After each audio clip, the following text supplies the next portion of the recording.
श्री राम और माता सीता की आयु कितनी थी? तो सबसे पहले बात करें श्री राम के जन्म की, तो बालकांड के सर्ग 18 के श्लोक 8 एवं 9 में इसका वर्णन आता है। इसके अनुसार चैत्र के शुक्ल पक्ष की नवमी तिथि को पुनर्वसु नक्षत्र एवं कर्क लग्न में श्री राम का जन्म हुआ था। बालकांड सर्ग 18 श्लोक 8 और 9। ततो यज्ञ समाप्ते तु ऋतुना शतसमत्ययुः ततश्च द्वादशे मासे चैत्रे नवमिके तिथौ नक्षत्रे दितिदैवत्ये स्वोच्च संस्थेषु पंचसु ग्रहेषु कर्कटे लग्ने वाक्पताविन्दुना सह। अर्थात यज्ञ समाप्ति के पश्चात जब 6 ऋतुएं बीत गईं, तब 12वें मास में चैत्र के शुक्ल पक्ष की नवमी तिथि को पुनर्वसु नक्षत्र एवं कर्क लग्न में कौशल्या देवी ने दिव्य लक्षणों से युक्त सर्वलोकवंदित जगदीश्वर श्रीराम को जन्म दिया। वही अगर माता सीता के जन्म की बात करें तो उसका वर्णन हमें अयोध्या कांड के सर्ग 118 के श्लोक 28 में मिलता है, जहाँ वे माता अनुसुईया को अपने जन्म के विषय में बताती है। अयोध्या कांड सर्ग 118 श्लोक 28। तस्य लांगलहस्तस्य कृष्टः क्षेत्रमंडलम् अहम किलोत्थिता भित्वा जगति नृत्यः सुता। अर्थात एक समय की बात है, वे राजा जनक यज्ञ के योग्य क्षेत्र को हाथ में हल लेकर जोत रहे थे। इसी समय में पृथ्वी को फाड़कर प्रकट हुई। इतने मात्र से ही मैं राजा जनक की पुत्री हुई। श्री राम की आयु के विषय में दूसरा वर्णन हमें बालकांड के सर्ग 20 के दूसरे श्लोक में मिलता है। जब महर्षि विश्वामित्र महाराज दशरथ से श्री राम को मांगने आते हैं, तब दशरथ उन्हें बताते हैं कि श्री राम तो अभी 16 वर्ष की आयु के भी नहीं हुए हैं। बालकांड सर्ग 20 श्लोक 2।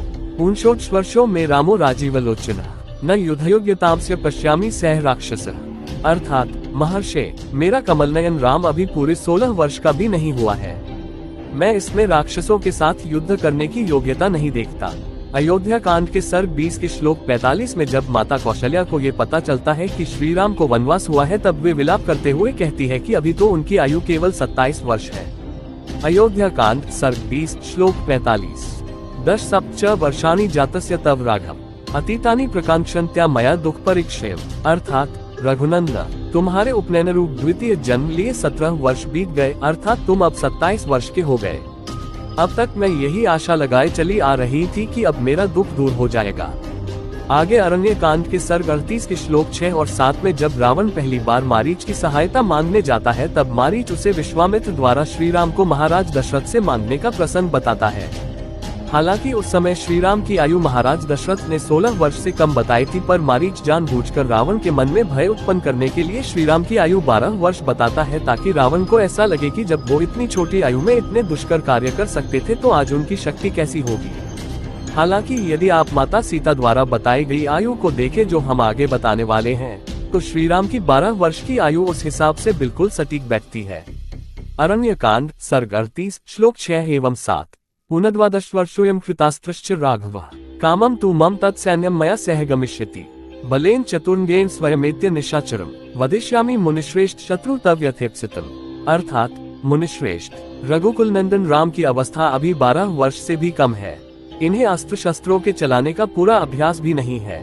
आप चाहें तो मेरे साथ मेरी सारी सेना वहां चलेगी और मैं चतुर्ण्यिनी सेना के साथ स्वयं ही चलकर आपकी इच्छा के अनुसार उस शत्रुरूप निशाचर का वध करूंगा।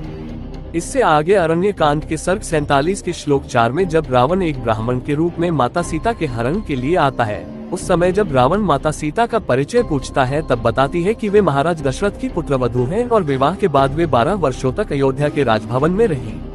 अरण्य कांड सर्ग 47 श्लोक 4। उषित्वा द्वादश समा इक्ष्वाकुणा निवेशने भुजाना मानुषान भोगान सर्वकाम समृद्धिनी। अर्थात विवाह के बाद 12 वर्षों तक इक्ष्वाकुवंशी महाराज दशरथ के महल में रहकर मैंने अपने पति के साथ सभी मानवोचित भोग भोगे हैं। मैं वहां सदा मनोवांछित सुख सुविधाओं से संपन्न रही हूँ।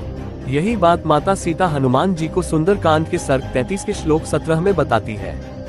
सुंदर कांड सर्ग 33 श्लोक 17। समा द्वादश तत्राहम राघवस्य निवेशने भुंजाना मानुषान भोगान सर्वकाम समृद्धिनी। अर्थात अयोध्या में श्री रघुनाथ जी के अंतःपुर में 12 वर्षों तक मैं सब प्रकार के मानवीय भोग भोगती रही और मेरी सारी अभिलाषाएं सदैव पूर्ण होती रही। अरण्य कांड के सर्ग 47 के ही 10वें श्लोक में माता सीता ब्राह्मण रूपी रावण को ये स्पष्ट रूप से बताती है कि जब श्री राम को वनवास हुआ तब वे 25 वर्ष के और वो 18 वर्ष की थी। अरण्य कांड सर्ग 47 श्लोक 10। मम भर्ता महातेजा वयसा पंचविंशकः अष्टादश वर्षाणि मम जन्मनि गण्यते। अर्थात उस समय मेरे महातेजस्वी पति की अवस्था 25 साल से ऊपर की थी और मेरे जन्मकाल से लेकर वनगमन काल तक मेरी अवस्था वर्षगणना के अनुसार 18 साल की हो गई थी। युद्ध कांड के अंतिम सर्ग 128 के श्लोक 95 में इस बात का स्पष्ट उल्लेख है कि राजा बनने के बाद श्री राम ने 11,000 वर्षों तक शासन किया था। युद्ध कांड सर्ग 128 श्लोक 95। राज्यम दशसहस्राणि प्राप्य वर्षाणि राघव शताश्वमेधानाज्रे सदश्वान भूरि दक्षिणा। अर्थात श्री राम ने राज्य पाकर 11 सहस्त्र वर्षों तक उसका पालन और 100 अश्वमेध यज्ञों का अनुष्ठान किया। उन यज्ञों में उत्तम अश्व छोड़े गए थे तथा ऋत्विजों को बहुत अधिक दक्षिणा बांटी गई थी। यही बात इसी सर्ग के श्लोक 106 में फिर से कही गई है, जहां उनके साथ साथ उनके भाइयों की भी आयु लगभग 11,000 वर्ष बताई गई है। युद्ध कांड सर्ग 128 श्लोक 106। दशवर्ष सहस्राणि दशवर्ष शतानि च भ्रातृभ्य सहिता श्रीमान रामो राज्यम कारयत्। अर्थात भाइयों सहित श्री राम ने 11,000 वर्षों तक राज्य किया था। उनकी आयु का कुछ वर्णन हमें उत्तरकांड में भी मिलता है। हालांकि उत्तरकांड रामायण में प्रक्षिप्त माना जाता है, किंतु फिर भी उसका वर्णन मैं कर देता हूँ। उत्तरकांड के सर्ग 99 के श्लोक 9 में ऐसा वर्णित है कि श्री राम ने अपने शासन के दौरान 10,000 वर्षों तक यज्ञ किए थे। उत्तरकांड सर्ग 99 श्लोक 9। दशवर्ष सहस्राणि वाजिमेघानथा करोड़ वाजप्यान 10 गुणस तथा बहु सुवर्णकान। अर्थात उन्होंने श्री राम ने 10,000 वर्षों तक यज्ञ किए। कितने ही अश्वमेध यज्ञों और उनसे 10 गुने वाजपेय यज्ञों का अनुष्ठान किया, जिसमें असंख्य स्वर्ण मुद्राओं की दक्षिणाएं दी गई थी। उत्तरकांड के सर्ग 102 के श्लोक 16 में ये वर्णित है कि श्री राम के तीनों भाई भी अपने भ्राता की भांति ही लंबी आयु तक जीवित रहे और प्रजा के कार्य में सदा संलग्न रहते हुए उनके 10,000 वर्ष बीत गए। उत्तरकांड सर्ग 102 श्लोक 16। एवं वर्ष सहस्राणि दश तेषा ययुस्ता धर्मे प्रयत्माना पौरकार्येषु नित्यदा। अर्थात वे तीनों भाई भरत, लक्ष्मण और शत्रुघ्न पूर्ववासियों के कार्य में सदा संलग्न रहते और धर्म पालन के लिए प्रयत्नशील रहा करते थे। इस प्रकार उनके 10,000 वर्ष बीत गए। श्री राम की आयु का अंतिम वर्णन उत्तरकांड के सर्ग 104 के श्लोक 12 में आता है, जब काल स्वयं उनसे मिलने आते हैं और उनसे कहते हैं कि श्री राम ने स्वयं अवतार लेते समय अपनी आयु 11,000 वर्ष निश्चित की थी। अतः अब यदि उनकी इच्छा हो तो वे अपने धाम पधार सकते हैं। उत्तरकांड सर्ग 104 श्लोक 12। 10 वर्ष सहस्राणि 10 वर्ष शतानि च कृत्वा वासस्य नियता स्वयमेवात्मना पुरा। अर्थात और स्वयं ही 11,000 वर्षों तक मृत्युलोक में निवास करने की अवधि निश्चित की थी। तो यदि इन सभी श्लोकों का सार समझा जाए तो कुछ चीजें पता चलती हैं। महर्षि विश्वामित्र श्री राम को लगभग 16 वर्ष की आयु में महाराज दशरथ से मांगकर ले गए थे। विवाह के पश्चात श्री राम और माता सीता 12 वर्षों तक अयोध्या में रहे। जब श्री राम को वनवास हुआ तो उनकी आयु लगभग 25 वर्ष और माता सीता की आयु लगभग 18 वर्ष की थी। इस हिसाब से देखें तो विवाह के समय श्री राम की आयु लगभग 13 वर्ष और माता सीता की आयु 6 वर्ष की रही होगी। हालांकि ये बात थोड़ी विरोधाभासी है, क्योंकि रामायण के ही अनुसार श्री राम जब विश्वामित्र जी के साथ वन को गए तब वे 16 वर्ष की आयु के थे। तो इस अनुसार कम से कम 16 वर्ष की आयु तक तो श्री राम अविवाहित थे।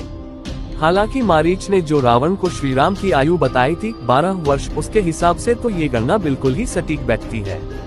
श्री राम का जब वनवास समाप्त हुआ तो उनकी आयु लगभग 39 वर्ष और माता सीता की आयु लगभग 32 वर्ष की थी। माता सीता का देहावसान श्री राम से बहुत पहले हुआ। हालांकि मूल रामायण बालकांड से युद्धकांड तक में ऐसा कोई वर्णन नहीं है, पर प्रकाशित खंड उत्तरकांड के अनुसार लव कुश के जन्म के कुछ वर्ष बाद ही माता सीता धरती में समा गई। देहावसान के समय उनकी आयु का कोई स्पष्ट वर्णन नहीं मिलता। श्री राम और उनके तीनों भाइयों की आयु भी कम से कम 11,000 वर्ष थी। हालांकि चारों भाइयों में से लक्ष्मण ने सबसे पहले अपना शरीर त्यागा, किंतु उसके थोड़े समय बाद ही श्री राम ने अपने चारों भाइयों के साथ निर्वाण ले लिया।